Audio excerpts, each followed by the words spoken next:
Hey everyone, this is Miss Moriarty, and I'm here to discuss with us the remaining parts of topic 4.3, which was all about soil composition and its properties. So, here in continuing with topic 4.3, remember we talked previously about the textures of soil. We know that they can be comprised of sand, silt, and clay. And depending upon the distribution of each of those, that type of soil can have specific characteristics. Remember, we mentioned soils that tend to be very sandy. Tend to be very porous because sand particles are larger in size, and so there's more space in between each particle. And so, another characteristic that kind of goes hand in hand with porosity is also known as permeability. So, this is going to be how easily water may drain through the soil. And so, both porosity and permeability actually have a positive relationship with one another. The more porous the soil type may be, the more permeable it will be. Now, the third characteristic here is then water holding capacity. But in this case, it actually has an inverse relationship with porosity and permeability. So, water holding capacity relates to how well that soil is going to retain or hold on to any water. The more porous or permeable the soil may be, the less water it's going to wind up holding on to. And so, in terms of our sand, silt, and clay, sandy type soils, very porous, very permeable, is going to not really hold on to water very well. Versus clay, on the other hand, right, far less porous, far less permeable, has a much greater water holding capacity. Now, the reason why it's important to understand how those three characteristics work with one another is because those three are going to impact soil fertility or the ability of that soil to aid in plant growth. And so here, once again, right, soils that are too sandy is going to actually drain water far too quickly for any type of root to actually soak up the water. So it can wind up drying out a lot of crops versus lots of clays. Right, clay is a heavier type soil, compacts very easily, holds on to water very easily.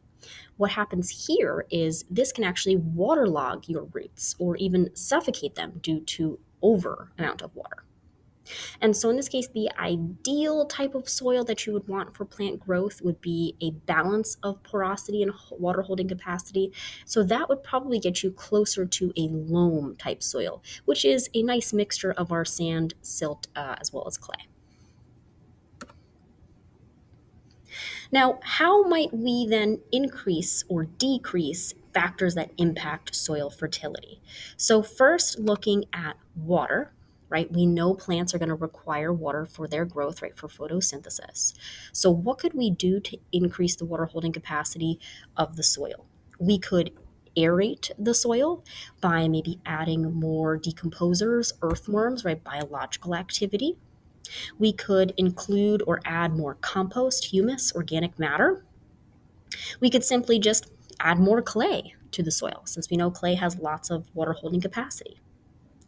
Factors that would decrease water would be compacting the soil.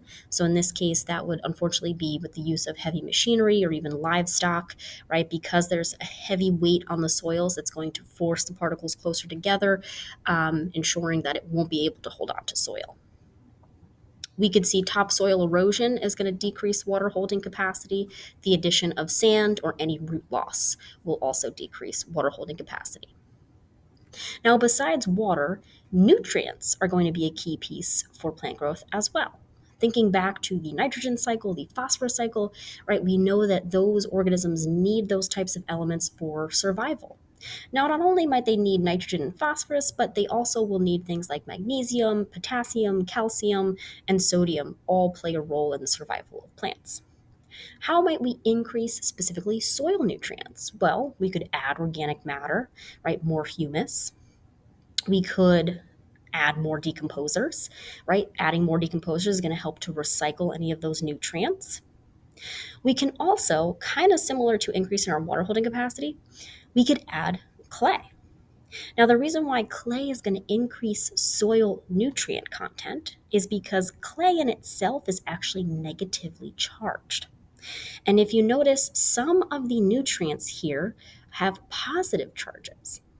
So the negative charge of clay actually is attracted to the positive charges of those other nutrients. This factor is known as what's called the cation exchange capacity. And so adding clay is going to increase the ability of plants to latch on to those positive nutrients.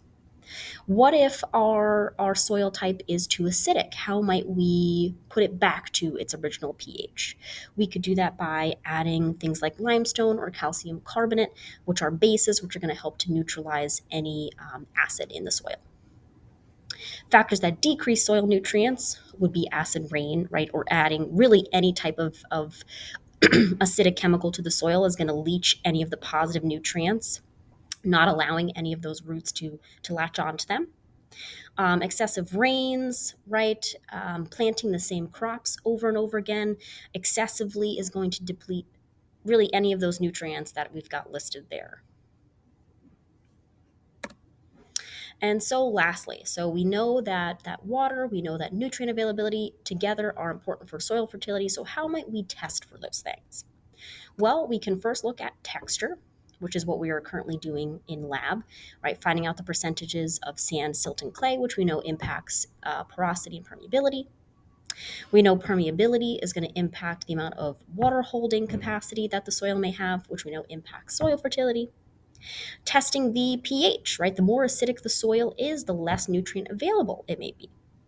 Simply looking at the color of soil, right? The darker the soil, usually the more organic matter it has, the better it can hold on to moisture and nutrients.